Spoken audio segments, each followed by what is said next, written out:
Moses was a civil rights worker. I hope I have the name right. And he was almost killed, actually, in the South during his work. And then he started the Algebra Project.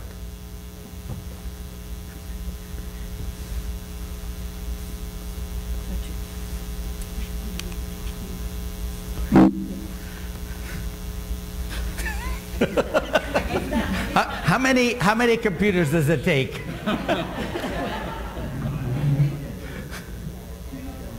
Okay. Can you just all right. So the book that Robert Moses wrote is called Civil Rights from Mississippi to the Algebra Project. And he says, in today's world, economic access and full citizenship depend crucially on math and science literacy. And he goes on to say, I know how strange it can sound to say that math literacy, and algebra in particular, is the key to the future of disenfranchised communities, but that's what I think and I believe with all my heart. So Robert is saying that if we do not educate our students in mathematics, in particular algebra, in high school, we are not going to allow these students to participate in today's society. Okay? And so my claim is that the role of mathematics in society is changing. Can I try this?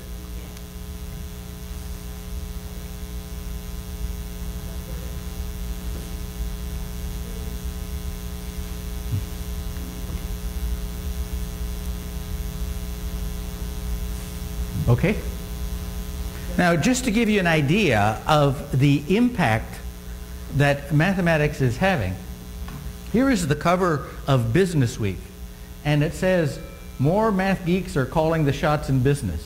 Is your industry next?" And they go on to explain why math will rock your world. Okay, now, let me see. Can I forward this? No? No? Okay. So if you look at mathematics 20 or 30 years ago, and in fact, many of the teachers have this point of view that mathematics is important if you want to become an engineer. And for those students, of course, they need a very solid mathematics background. But this is no longer true. Mathematics is not just for engineers. In fact, one of the interesting things, for example, if you look at the state of Arizona, the mining industry has been dying.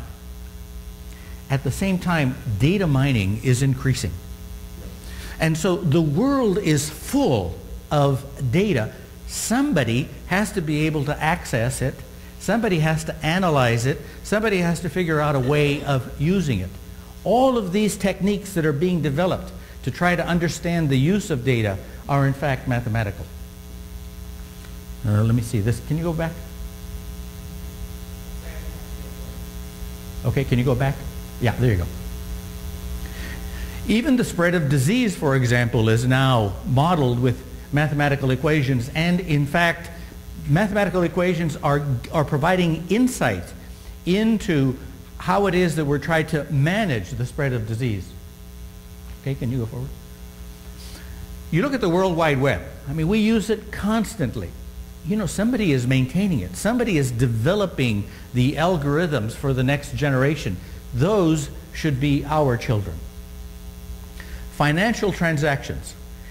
Banks routinely send millions of dollars, orders for changing money over the net. How do you know those things are secure? When you order an item on the internet, you send your credit card. It's supposed to be secure. I guarantee you, somebody is listening. How do we guarantee the security of our systems? The world has now become digitized, right? What does that mean? It means, like speech, has now been transformed into sequences of zeros and ones. So when you listen to a CD, when you view a DVD, what you're looking at is information that has been stored as a sequence of zeros and ones. Just the process, by the way, of taking information and digitizing it is actually a very interesting mathematical problem. Now, let's look at barcodes. Yeah, there you go. So this barcode is everywhere. In fact, when you go to a store, what they do is they just scan it. Right? But every now and then, something happens. And the clerk will have to actually type the number in. Right? So if you look at a barcode, for example, the first one says the sort of item it is. Right? So this is general groceries.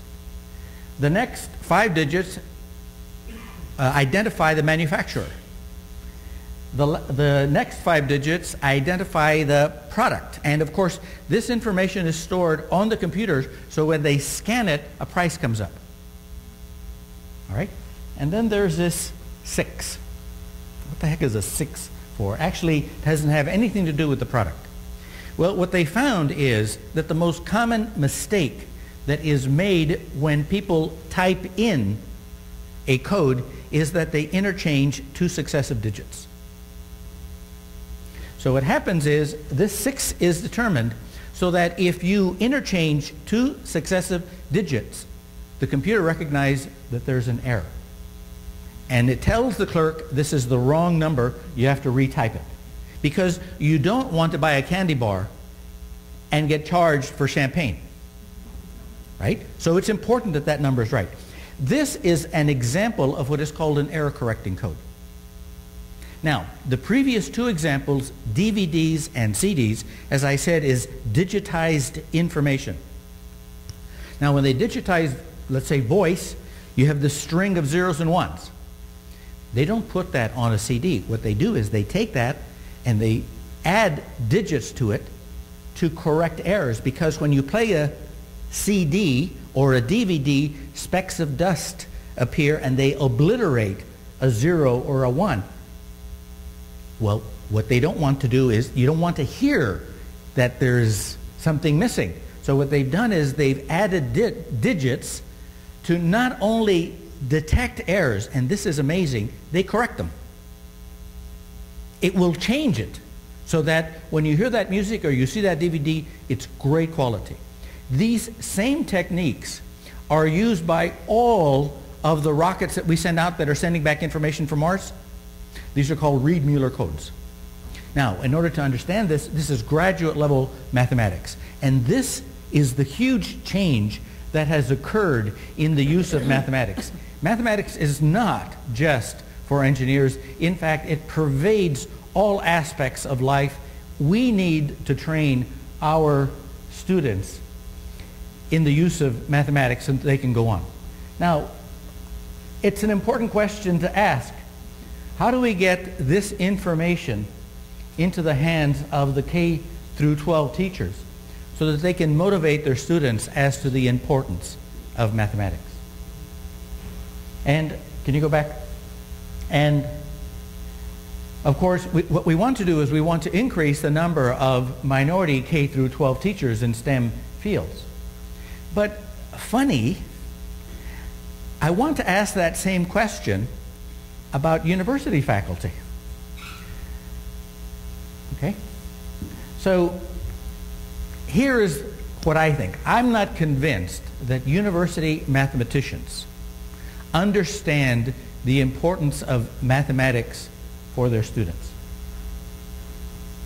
Now, you would think that PhD mathematicians would understand the usefulness of mathematics, but in fact, I don't think that university mathematicians